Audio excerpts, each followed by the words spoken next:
dizalimi dengan sedemikian rupa, dijebloskan ke penjara, disiksa, disakiti.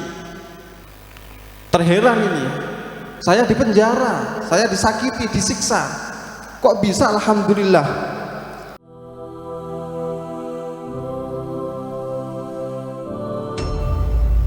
Pernah suatu ketika salah satu guru beliau, Habib Muhammad bin Abdullah Al-Haddad, mertua daripada Al-Habib Omar bin Muhammad bin Salim bin Hafid, juga mertua dari Habib Zain bin Semit. Beliau Habib Muhammad bin Abdullah Al-Haddad ditangkap oleh pemerintahan waktu itu dan disiksa, dizalimi dengan sedemikian rupa, dijebloskan ke penjara, disiksa, disakiti. Setelah sekian waktu, beliau akhirnya bebas keluar, datang kepada gurunya, yaitu Habib Alwi bin Syihabuddin. Begitu datang ke Habib Alwi bin Syihabuddin, beliau menceritakan perihalnya. Lalu Habib Alwi bin Syihabuddin mengangkat tangannya tinggi-tinggi, alhamdulillah.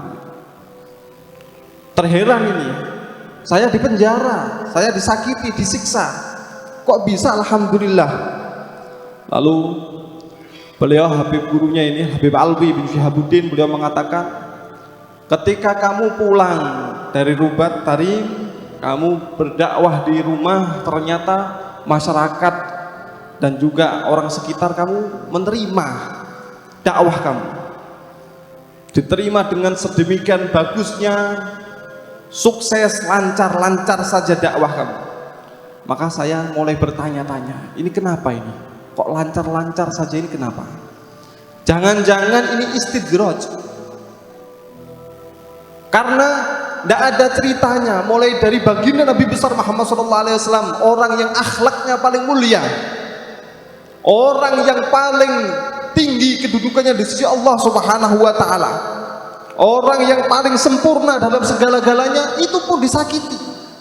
Begitu juga orang-orang dahulu, para kakek-kakek beliau, para kakek-kakek, para habaib, dan juga para guru-guru beliau, para masyayikh yang lurus, mereka semuanya banyak yang disakiti, bahkan banyak yang meninggal dunia. Ini kok kamu kok lurus-lurus saja ini? Jangan-jangan istidraj, jangan-jangan ada yang nggak beres. Maka ketika sekarang kamu di penjara dan disakiti, padahal kamu tidak salah, tapi kamu diperlakukan seperti itu, maka kamu berada di jalur yang benar. Disebutkan dalam kitab Nasaihud Diniyah, betapa mulianya orang-orang yang disakiti di jalan Allah Subhanahu wa Ta'ala karena membela daripada agama Allah Subhanahu wa Ta'ala dengan ibarat yang panjang. Maka kita akan bahas sedikit tentang amar ma'ruf nahi munkar, insyaallah. Innal amra bil ma'rufi wan nahyi 'anil munkari la yadfa'u rizqan. Ketahuilah bahwasanya memerintahkan kebaikan, mencegah dari kemungkaran tidak akan menghalangi rezeki.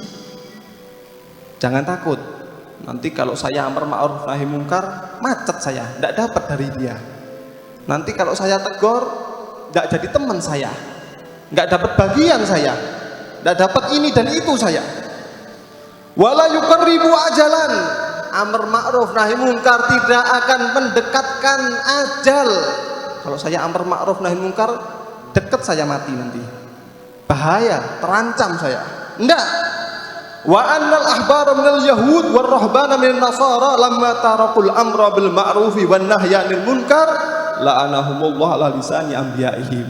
Dan sesungguhnya para pendeta-pendeta dan pemuka-pemuka orang Yahudi dan orang Nasrani, ketika mereka meninggalkan amar ma'ruf nahi munkar, maka mereka dilaknat oleh Allah Subhanahu wa Ta'ala melalui lisan nabi-nabi mereka sendiri.